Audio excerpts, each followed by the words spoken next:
नमस्कार, आप सभी को प्रेम से राधे राधे, जय श्री कृष्णा। आज शुक्रवार का दिन, फ्राइडे और 3/3/2023 बहुत ही इम्पोर्टेंट दिन, साथ ही साथ एकादशी का पावन पर्व, जिसकी आप सभी को हार्दिक बधाई।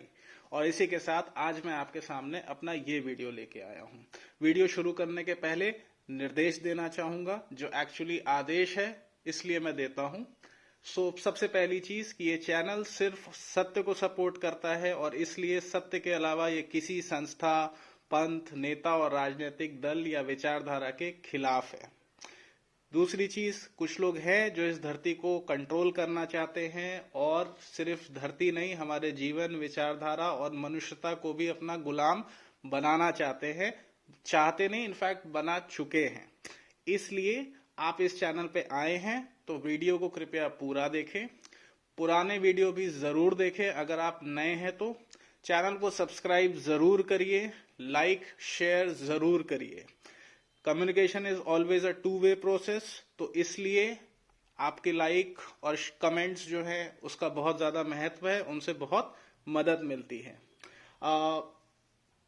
ये चैनल का मकसद मनुष्य जीवन की समझ तथा उससे संबंधित धर्म, शिक्षा एवं व्यवस्था के शोधन और अटल सत्य के अनुरूप मनुष्य का विकास करना है।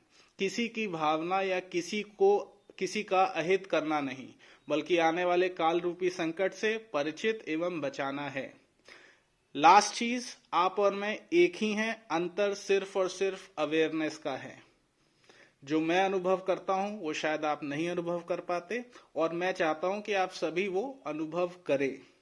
तो हो सकता है आज आप मेरी बातों से असहमत हों, पर सत्य में न संशय होता है, न प्रमाण देता है, न ये मांगता है। प्रमाण देना तो प्रकृति और समय के हाथ में है, और अन्यथा बिल्कुल न लें। और अगर ना मान पाए तो इंतजार करिए, विश्वास भी जबरदस्ती नहीं होता, अनुभव सब कराता है, और वही अनुभव ये चैनल देने का प्रयास करता है। तो अमेजिंग जियो में आप सभी का स्वागत है। आज की बात मैं शुरुआत करना चाहूंगा। हमारा व्यवहार, आचार और विचार ही निर्णायक है सही और कुशल विकास और भविष्य निर्माण का।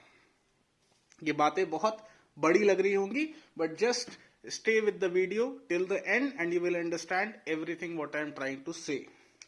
तो आज हम बात करेंगे vibration and geography with Amazing जियो।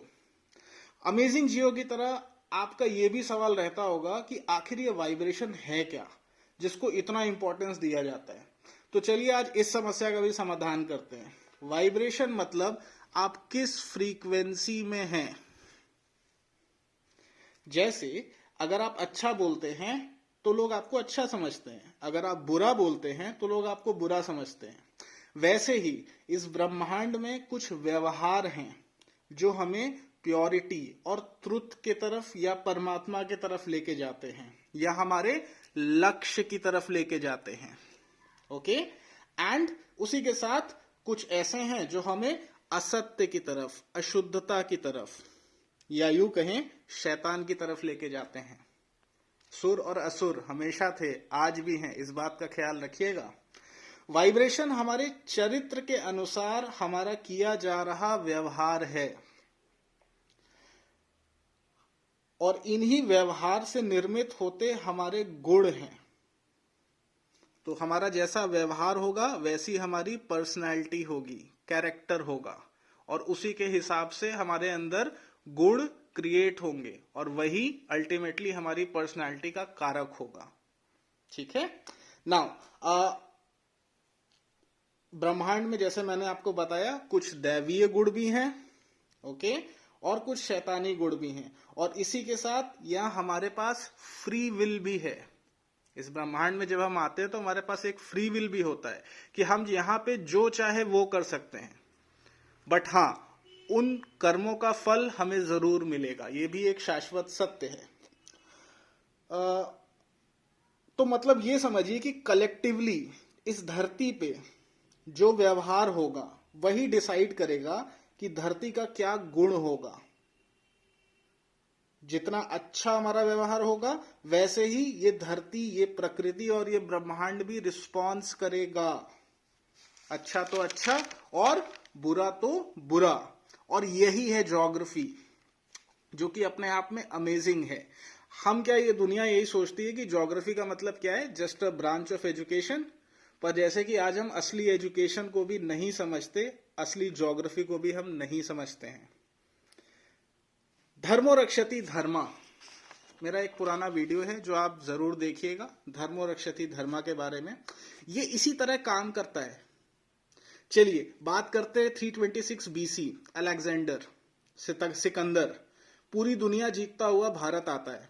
यहां आके कहा जाता है कि हार गया, थक गया, और यह भी कहा जाता है कि यहां रास्ते में उसे एक साधु मिले जिन्होंने कहा, बेटा सिकंदर तुम तो बड़े महान हो, मेरा एक काम करना, एक सुई देता हूं तुम्हें। मैं तो ठहरा एक साधु, मेरे बस का कहां कुछ, पर तुम तो बड़े पराक्रमी हो, तो ये सुई ले जाओ और जब परलोक में आना तो मुझे दे देना। और इसी घटना से सिकंदर को पता चल गया कि वो क्या है, और ये जान वो चला गया।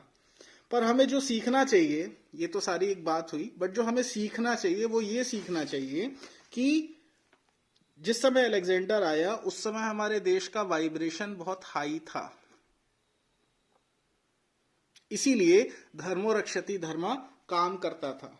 पर उसके बाद क्या हुआ, हमारे देश में बुराई, ठीक है, हमारे देश में बुराई ने हमला किया। राजा आपस में द्वेष, अहंकार और क्रोध के कारण बंटने लग गए। धीरे धीरे लोगों पे भी असर हुआ और वो भी बंटने लग गए। नतीजा क्या हुआ, तुर्क्स, टर्की से सबसे पहला इन्वेजन टर्की से हुआ था इंडिया में। ओके, तो तुर्क्स का इन्वेजन होता है, उसके बाद मुगल्स का इन्वेजन होता है, और उसके बाद ब्रिटिशर्स आ जाते हैं, कॉलोनाइजेशन शुरू हो जाता है। तुर्क्स आए चले गए, पर मुगल आए और बस गए, और कई लोग प्रभावित होने लगे, मैक्सिमम डरने लगे, और कई मजबूर कर दिए गए। और फिर शुरू हुआ बाहर देखने का दौर। हम बाहर के पंथ के लिए अपना धर्म छोड़ना शुरू कर दिए। जीव हत्या बड़े पैमाने पे शुरू हो गई। युद्ध की तो बात ही छोड़ दीजिए, मैं किसी को गलत या सही नहीं बोल रहा, और जितने लोग अपने आप को उस पंथ से रिलेटेड नहीं समझ रहे तो वो अपने अंदर अहंकार या उसकी भावना न ले आए। आप भी कहीं से कम नहीं है, मिशनरीज भी आए और उसके बाद कोई बचा नहीं है, सब भूल चुके हैं कि असली धर्म है क्या। ठीक है, तो ये चैनल इस चीज का प्रयास करता है कि कैसे आप सबके अंदर एक भावना आए और सब उस परम लक्ष्य की तरफ चले जो सबके लिए आवश्यक है, किसी एक के लिए नहीं। और इस समय सब कोई एक ही है, हमेशा था, आगे भी रहेगा। तो let us try to understand. ये खेल एक्चुअली तो समय का था ना, और समय के साथ मुगल का भी पतन हो गया। जीव हत्या ये सारी चीजें बहुत ज्यादा बढ़ गई, और उसका रिजल्ट हुआ कि मुगल्स का पतन हो गया। 1757 में फिर बैटल ऑफ पलासी होता है। सिराजुद्दौला से अपनी रंजिश, अगेन अहंकार, ये सारी चीजें, लोअर इमोशन, अपनी रंजिश को शांत करने के लिए अंग्रेजों से हाथ मिला लिया, और उसके बाद नया खेल शुरू हुआ कॉलोनाइजेशन का। और आपको ये जान के हैरानी होगी कि बैटल ऑफ पलासी के टाइम हमारी जीडीपी जो बहुत ज्यादा बात की जाती है ना आज की डेट में, हमारी जीडीपी पूरी दुनिया की 35% थी। मतलब आज के यूरोप और अमेरिका से भी बहुत ज्यादा। बार्टर सिस्टम चलता था हमारे यहाँ, but then also this was the condition of our economy, जो उसके बाद से लगातार डिग्रेड हुई है। इसी बीच बहुत कुछ हुआ। ड्रेन ऑफ वेल्थ शुरुआत हो गया। जबरदस्ती 1835 में मैकॉले ने हमारी सनातन शिक्षा प्रणाली को खत्म कर दिया, और बस तब से हम बाहरी देख रहे हैं, और आज भी बाहरी खोजते जा रहे हैं। अब एक और बहुत इंपॉर्टेंट थ्योरी है जो कि 1904, ईयर को याद रखिएगा, 1904, हैल्फोर्ड जॉन मैकेंडर, इनकी एक थ्योरी है हार्टलैंड थ्योरी, जिसमें इन्होंने ये बताया कि ये जो धरती है ये मामूली नहीं है, और अगर पूरी दुनिया भी खत्म हो जाए तो भी यहां रहना संभव होगा। इतना ही नहीं, इस दुनिया पे अगर राज करना है तो वही कर सकता है जो इस धरती पे कंट्रोल करेगा। और 1905 में जबरदस्ती, बिना किसी के मर्जी के, अचानक से बंगाल पार्टीशन हो जाता है। To establish what? To establish divide and rule. और ये आज तक चल रहा है। बार बार सिर्फ इसको हवा दी जाती है, चाहे वो 1947 हो, 1984 हो, 1993 हो, 2002 हो, या जितनी भी घटनाएं होती रहती हैं, ये सब कुछ सिर्फ इसको हवा दिया जाता है सो दैट अल्टीमेटली इस रीजन पे कंट्रोल किया जा सके। किसका? ये आप सोचिए। बट एक चीज ध्यान रखिए कि इंडिया विश्व का सबसे बड़ा कंज्यूमर है, प्रोड्यूसर नहीं। विश्व का सबसे बड़ा वर्कफोर्स है, जिसे किसी भी काम में लगाया जा सकता है। कोई भी काम इससे करवाया जा सकता है या कोई भी काम इससे निकलवाया जा सकता है। यहां ये सबसे बड़ा मार्केट है पूरे विश्व के लिए, तो यहां पे कुछ भी बेचा जा सकता है। कुछ भी ऊपर नीचे करके बेच दो, कोई पूछने वाला नहीं। Now let us talk about some positive things also. ये तो बातें हो गई, now let us talk about some positive thing. देखिए, जब आप राइट पोस्चर में बैठते हैं, ठीक है, राइट पोस्चर, सीधा बैठना, जो कि हमारे गुरुकुल में सिखाया जाता था। गुरुकुल में हम टेबल चेयर्स पे नहीं बैठते थे, हम राइट पोस्चर में इस तरह जमीन पे बैठा करते थे। तो हम जैसे ही इस तरह बैठते हैं और जब हम बाहर की दुनिया से अलग होके स्वयं के अंदर देखना शुरू करते हैं, सबसे पहले हम अपने पृथ्वी तत्व पे काम करना शुरू करते हैं, या यूं कहें कि अपने आप काम होना शुरू हो जाता है। हम जब इस राइट पोस्चर में बैठते हैं तो हमारा जो हार्डवेयर है, ये जो बॉडी है, वो हमारे सॉफ्टवेयर से कनेक्ट होना शुरू हो जाता है। और जब हम साउंड का जब हम यूज करते हैं तो क्या है, हम उस अल्टीमेट कॉन्शियसनेस का आवाहन करते हैं कि वो हमारी मदद करे। तो जब हम ये काम करते हैं तो हमारे पृथ्वी तत्व पे ऑटोमेटिकली काम होना शुरू हो जाता है, जिससे हमारे नेगेटिव विचार या नेगेटिव इमोशन या पैटर्न हमें खुद समझ में आने लगते हैं। और एक चीज का ख्याल रखिएगा कि ये मार्ग अहंकार का नहीं है। इसमें अहंकार एकदम नहीं होना चाहिए कि मुझे सब पता है, मुझे भी कुछ नहीं पता।